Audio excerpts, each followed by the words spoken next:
Okay, thank you very much. What's up, guys? I believe we're all doing good. Yes. Okay, cool, Yes. cool. So, okay. So the long-awaited backend Python development is here, and I believe we're all excited. I am excited because, of course, I'm excited. I believe each and every one of us is excited.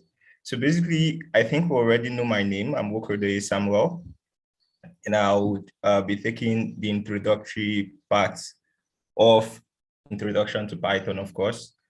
And here with me is Karen. She'll be the one you guys are going to be meeting majorly, right? I'm the mentor while she's the trainer. So I just wanted to get that point really clear moving forward.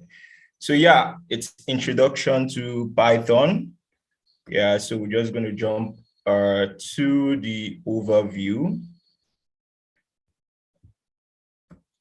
Okay, so Python generally, it's a programming language, as we all know, and it's general purpose, object-oriented, interpreted, and a high-level programming language, right? So I'm just going to try to break all of those words down so that persons that haven't known it before will flow along. So when you say something is general purpose, a programming language is general purpose, that means you can use it for a variety of applications, right? So Python can be used for a variety of things. So we can use it for web development, like we are going to be doing going forward.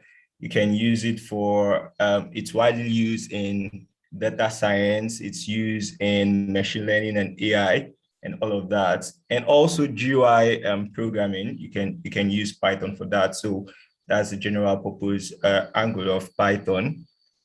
And also is object-oriented. That means the Python programming language, you can... Hello, guys. Please, if I'm too fast, you could just notify me, because persons normally complain that I talk fast. Is the pace okay, guys? Yes. For me, yes. Okay, cool, cool. We're moving forward. So it's object-oriented. That means Python uses a lot of objects. When you're writing Python code, you create a lot of objects, objects interact with objects, and all of that. And it's an interpreted language as opposed to being compiled. So your Python code goes line by line. Interpretation is line by line, right? So if you're getting an error, it's being returned immediately as opposed to compiling the entire code, right? Before you can like come back and start seeing error in your code, right? So there's this almost immediate response you're getting if there's an error that's happening. Then it's an high-level programming language in the sense that it's very close to human language, right? So if you're seeing a Python code being written somewhere, it's like super close to human language. It's just like English, written English. So that's the high level aspect of Python. So Python was created by a Dutch programmer called Guido van Rossum. I think I'm pronouncing the name really funny, but that's the guy's name that wrote the Python programming language and is a very great developer. You could go on Google to check him up. Yeah, it's history, and it was created in 1989. Python is open source under the GN General Public License. Python can be used for building simple to very complex application. Of course, it's a general purpose programming language. That means you can use it for a variety of applications, from very basic applications to very complex ones.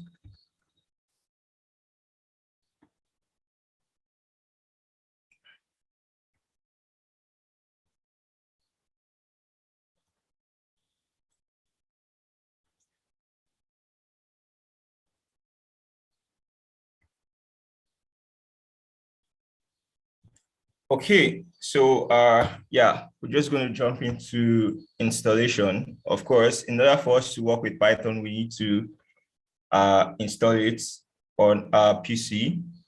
Yeah, so in order for us to do that, we need to go to https just python.org/download.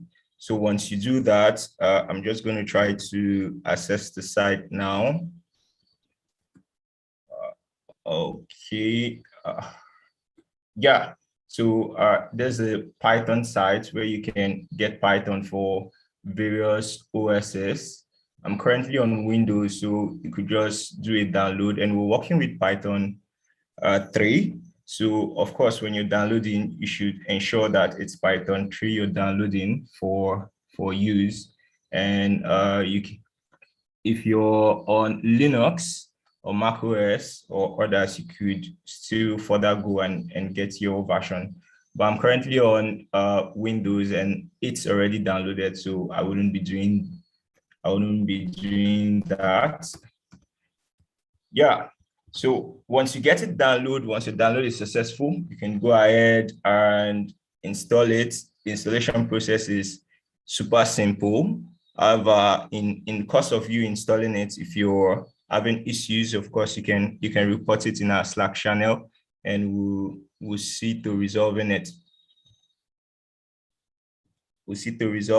Yeah. So like I said, the installation process is super simple. So basic the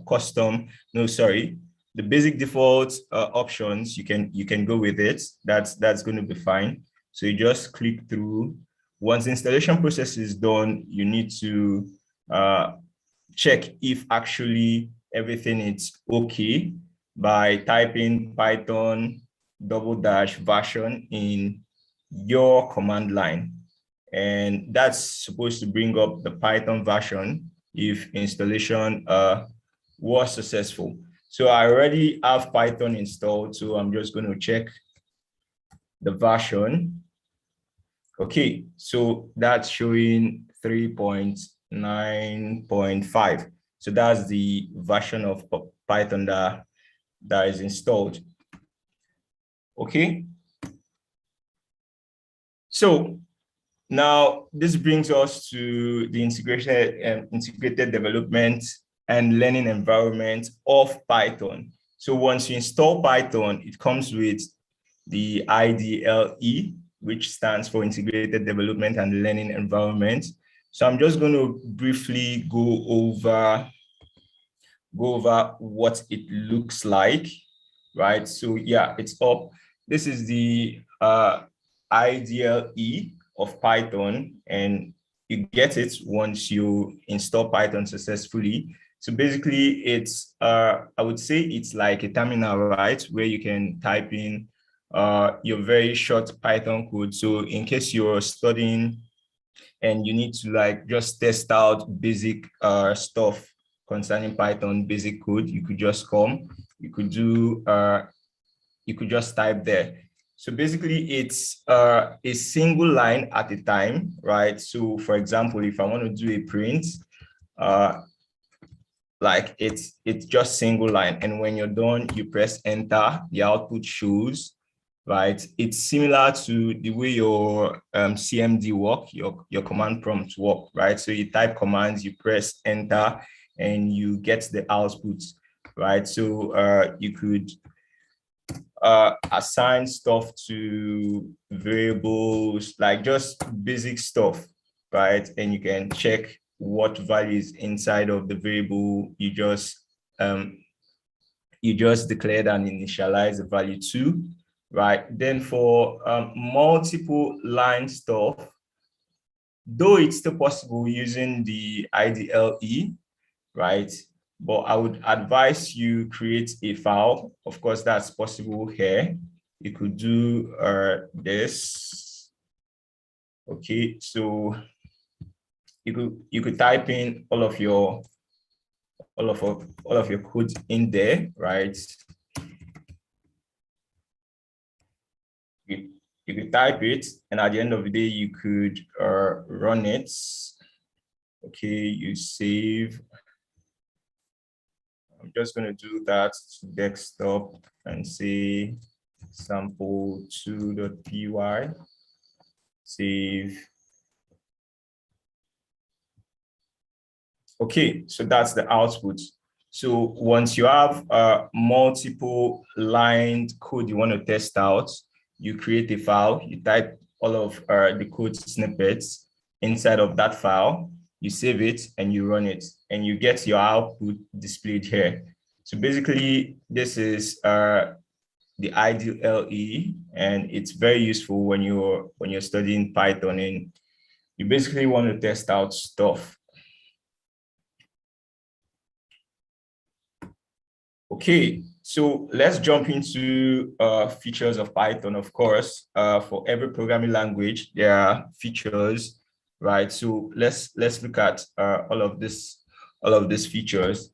So number one is Python has very simple syntax, right? So like I said earlier, it's a very high level programming language. That means it's very close to human language, like the human English. The English we speak is very close to that. That means if you're seeing a Python code, like it makes a lot of sense, right? And its syntax is super simple, right? If you're to compare a given functionality implemented in Python with languages like Java, C, C++, you see that it's really, really, really simple. Going forward, we're going to be seeing some code that's going to be written in Python. And if you're to compare all of those code with some other, when they are being implemented with some other programming language, you see that it's like super, super simple in Python. So as for those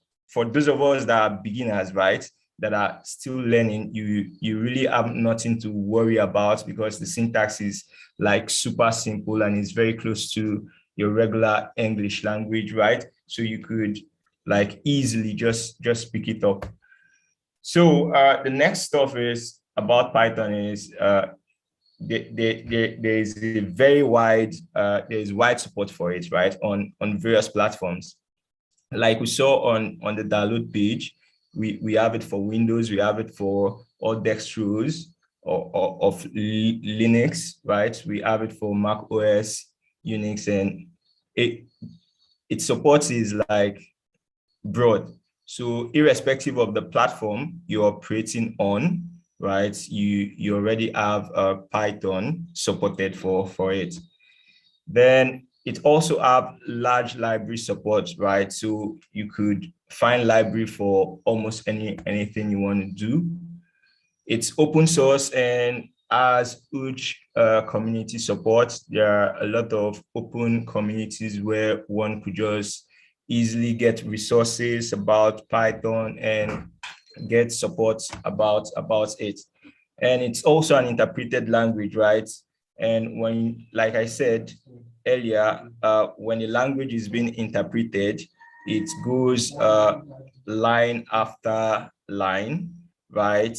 It doesn't necessarily need to compile the entire code before it sees the output. So if you're getting an error, it's like immediate. You don't get to compile the entire code before you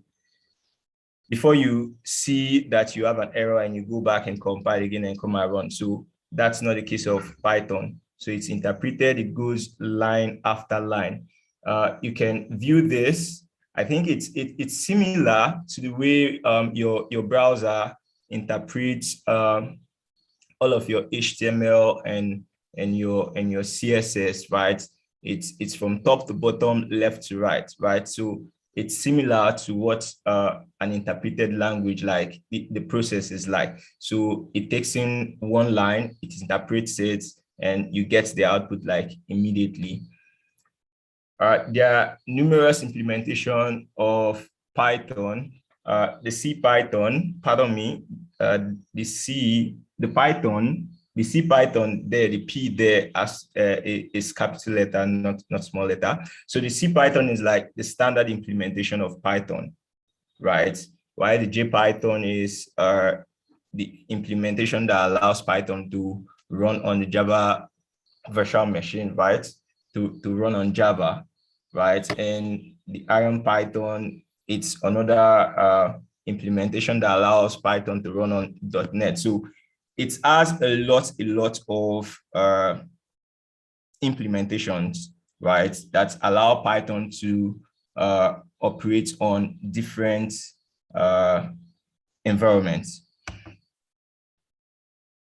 So with Python, it allows for the language to be extended, right, by allowing other programming languages like Python and C++ to be integrated to it.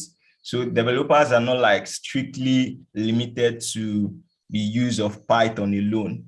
So as a developer, if there are some benefits that C programming language is going to introduce to your code base or the application in general, you can like just integrate them, use the language rather, do that implementation and embed it in your Python code, right?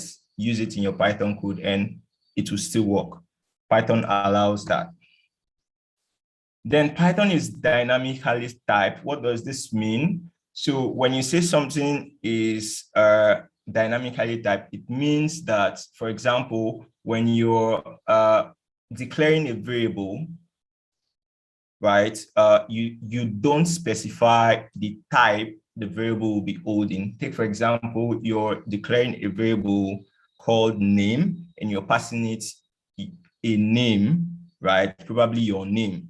And we know that the name, the value you're passing is a string, of course. So you don't necessarily need to say in Python that, okay, this variable is a string. Like you don't need to tell the interpreter that this is a string. By the value that you're assigning to the variable, the interpreter or Python knows the data type you are working with. So you, as a developer, when you're working with Python, you don't need to worry about the type, right? Python automatically does that for you. So we're going to be going to the syntax, right? What does Python syntax look like, right? Every language has its own syntax, of course, that's their unique points. So for Python, we're going to be going through a couple of syntax that we're going to be needing going forward. So the very first thing about its syntax is its case sensitivity, right? So when you're working with Python, when you name a variable or you're making reference to a function, right, the name has to be the same, right? So for example, here I'm initializing this sample text variable and it's holding hello world, right? So at some later part in your code, you can make reference to sample text all lowercase and expect your code to still run, right? It wouldn't run. Why? Because Python is case sensitive, right? So sample text is not equal to this sample text. So this sample text with camel case isn't equal to all lowercase sample text. And also when you're making reference to functions that are being declared, right, you need to like work with the exact name, the exact case that is being provided by Python. Else your program is going to throw a lot of errors, right? So that's the very first thing about case sensitivity. So when you're working with Python, ensure that your variable names are consistent case-wise, right? And the functions you're using are also consistent. The names are also consistent case-wise. Okay, so the next thing we're going to be talking about is / for path references. Okay, so this is for Windows users, right? So we're already familiar with this form of file access or path declaration, right? where we make use of backslash, right? The backward slash. Yes, we're already familiar with that. But in Python, we don't do this. We use forward slash instead of backward slash. So as learners, I know going forward, all of these are going to come like the more you work with it, the more you're going to get familiar with all of this syntax. Just requires practice, of course. So keep in mind that when you're working with Python, you don't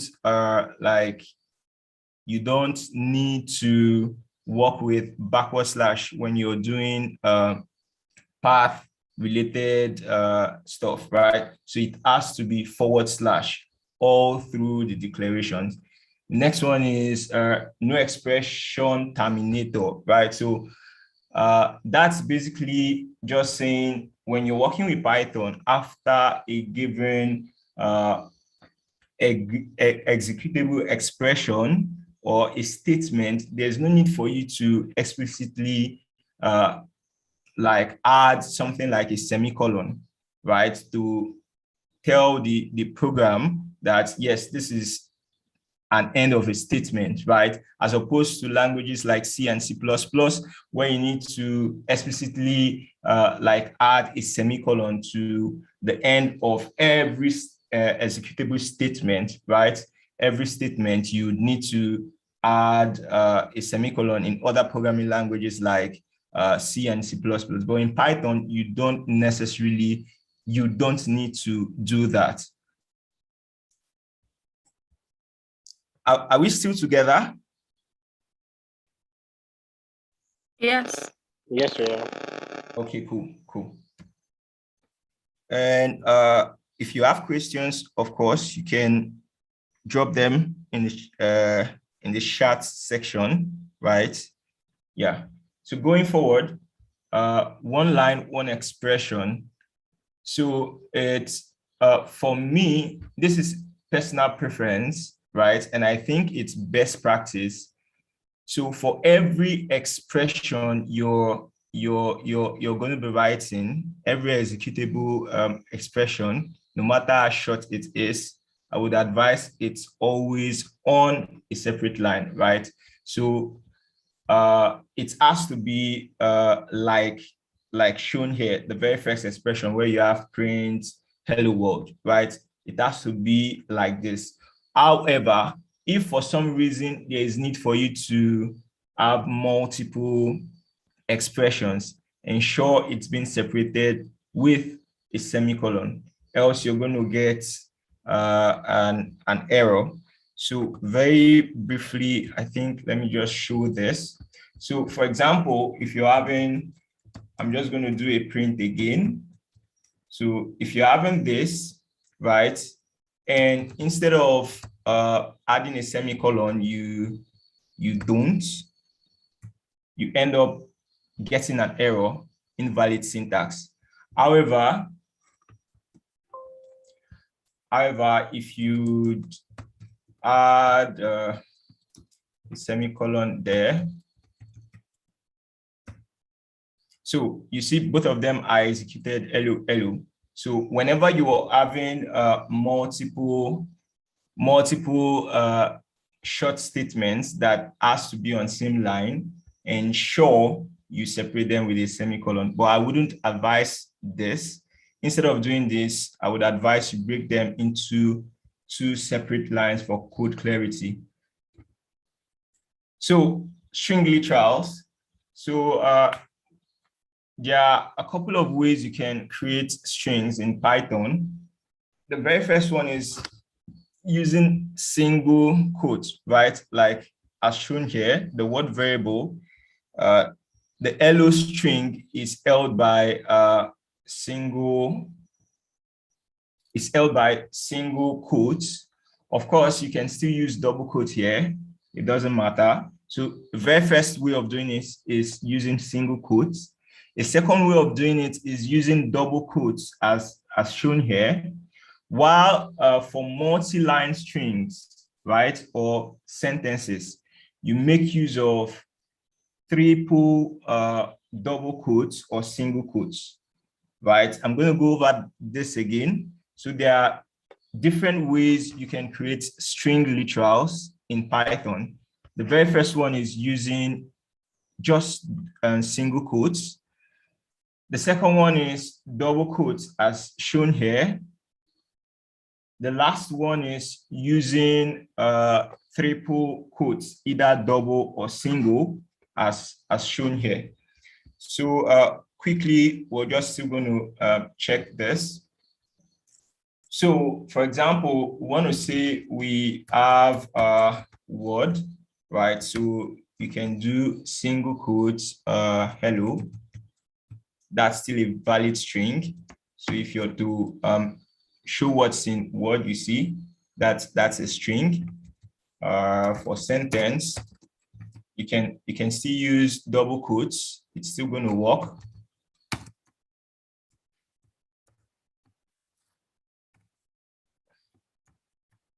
So it's still going to work, even though the output is showing it as a single quote. It's still a valid string. However, most times, if you need to like show stuff, like the string spans more than one line, you use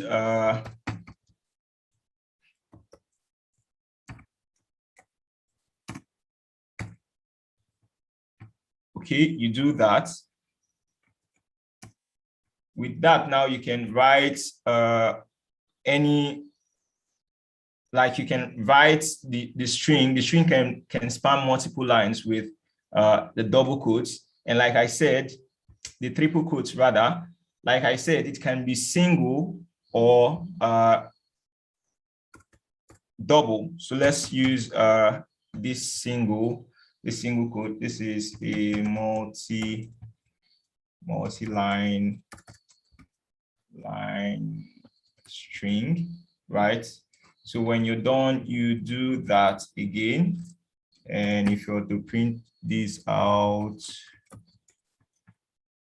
so you see the /n there, meaning it's like on a new line, right? So you have this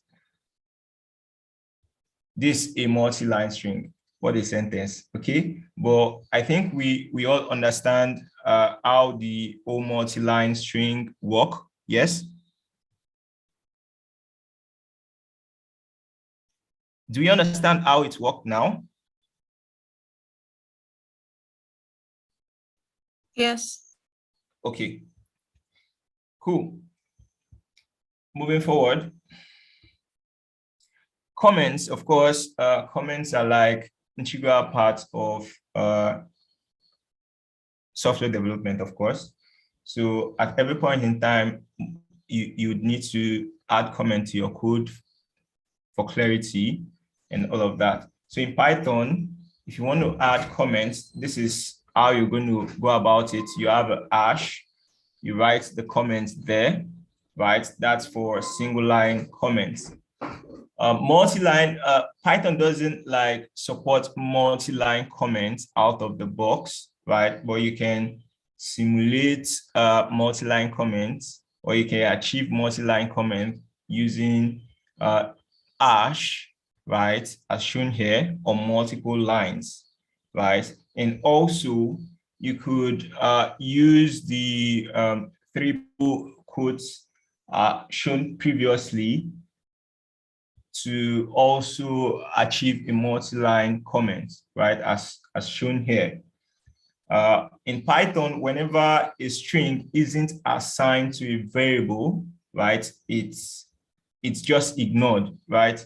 So Python doesn't do anything with it since it's not assigned to any variable. So you can safely do this to achieve multi-line comments. Of course, this can be done with single quotes, right, and double quotes. Now, it may be confusing. There's like, for these now, I'm working with double quotes. So it's like 3 there. This is 1, this is 2, this is 3, right? It's not like 6 single quotes. No, it's 3 double quotes, right? And if you're working with single quotes, it's going to be just 3 single quotes on top, 3 single quotes below. Then for multi-line code expressions, of course, the examples presented are looking weird, but this is a feature or syntax of Python, right? So in case you're developing in Python and there is need for your code to span multiple lines, but like all of the expression evaluates to a single value, right? You can escape it using a backward slash, right? You can escape all of those lines using backward slash and it's still going to work. But there's an exception, right? When you're using either of these guys here, right?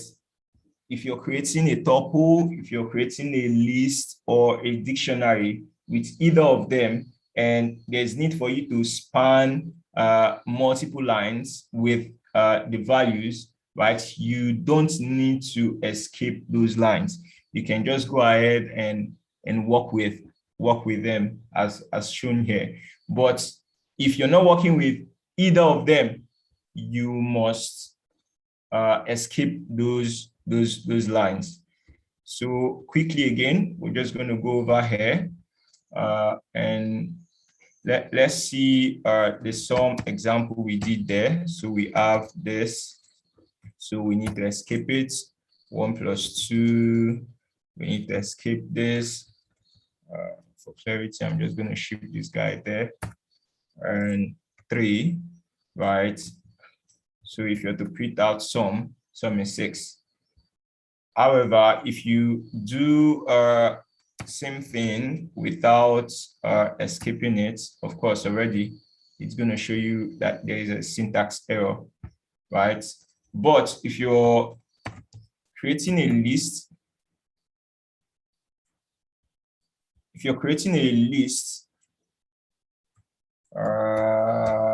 see, how do we spell fruits? Yeah, that's it. So if you're creating a list like this, sorry, orange. Okay, apple.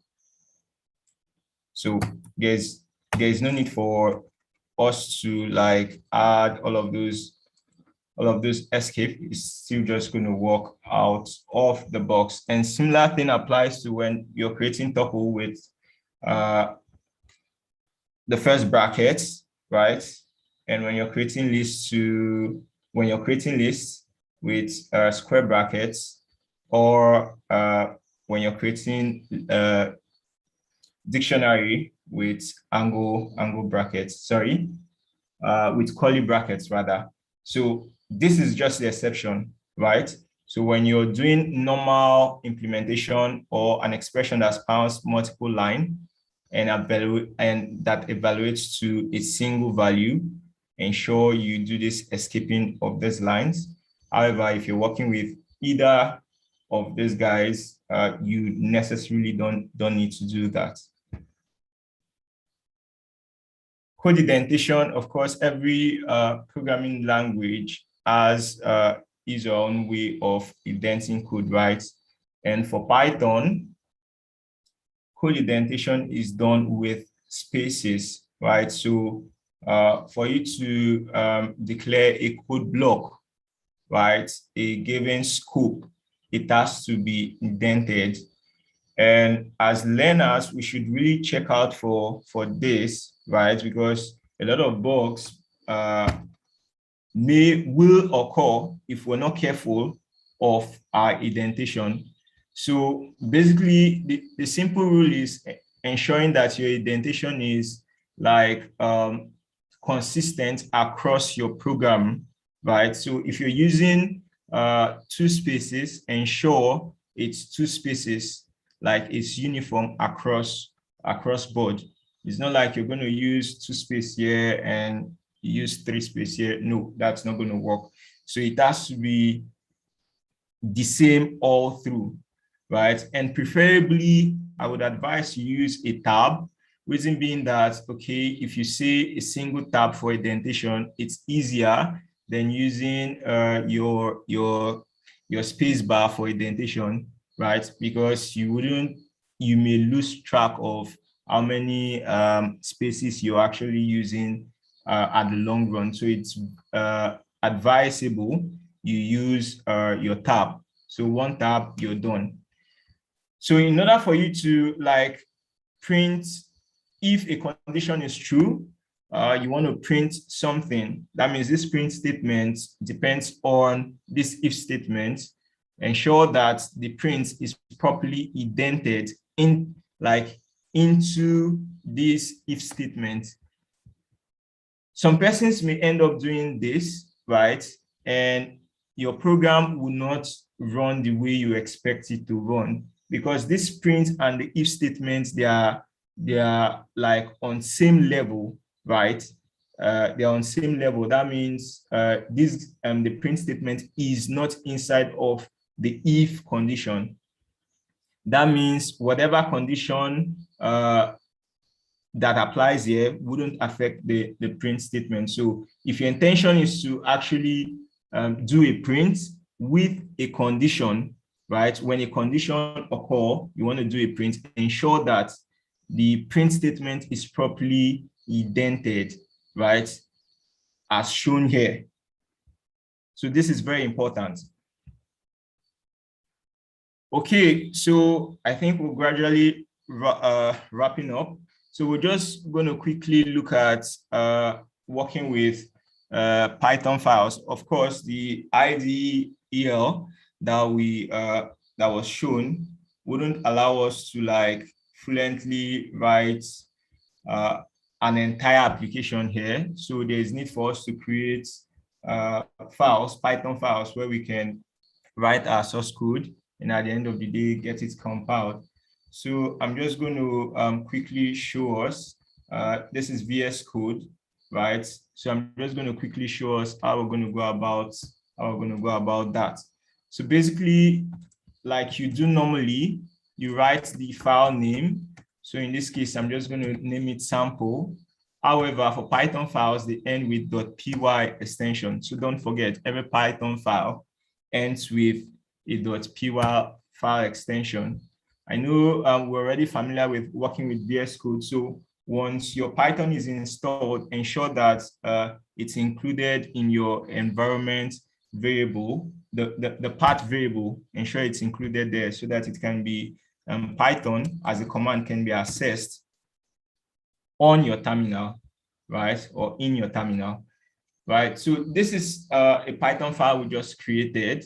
This is a Python file we just created, and you just go ahead, write your code in it, right? You just write your code there, and when you're done, you type Python, the name of the file, in this case is sample.py, and that's how you execute your Python file.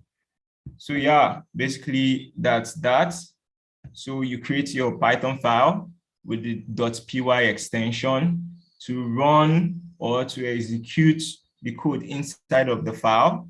You type in Python, the name of the file .py. Now, I would also use this opportunity to make mention of this, that as you can see, the terminal is already opened in my working directory, right? So this is KodeCamp, and all of these files that are created are like in this directory already.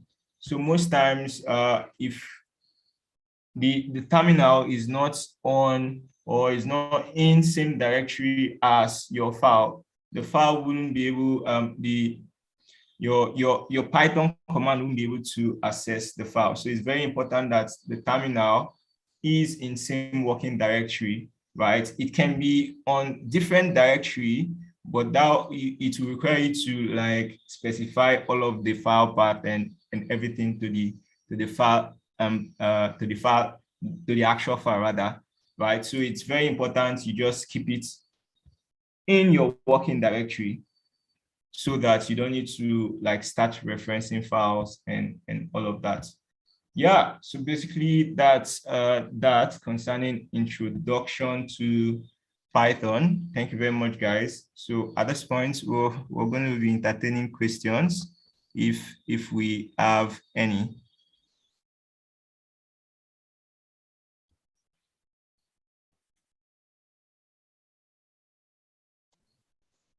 Okay, so well done. It's quite interesting running through this. I just want to get some understanding on how Python operates and work. I heard you say something like web development. Can it be used for mobile applications aside from just web development itself? I'm Yeah. actually on the mobile track, but I had interest in Python also, and just wanted to see how it runs. And anyway, that's it. Okay. Yeah, of course. It can be used for mobile development. It can be used for it.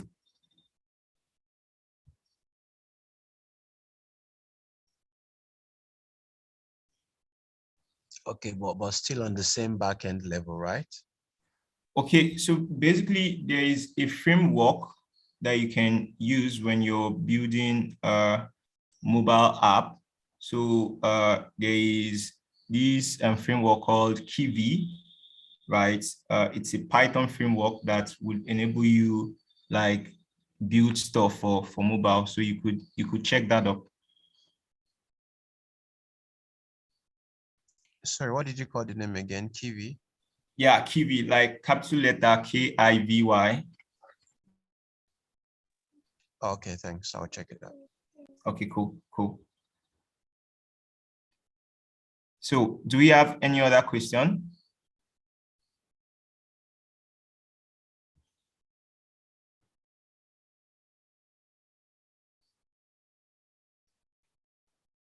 Okay, so yeah, of course, if in the course of we studying, there are questions, we can always drop it in our Python channel, right? Yeah, thank you very much, guys. I appreciate it. Okay, so thank you, Mr. Doye. That was a Yeah. very insightful one. Okay, so I trust everyone has actually learned a thing or two, and you're now better, a bit much prepared for the classes ahead, and he has enticed you a bit into what Python is all about. Okay, so thank you guys very much. So in the coming weeks, you're going to really delve into it in more detail and get to build stuff with Python. Okay, so from me to you is thank you and have a wonderful night rest.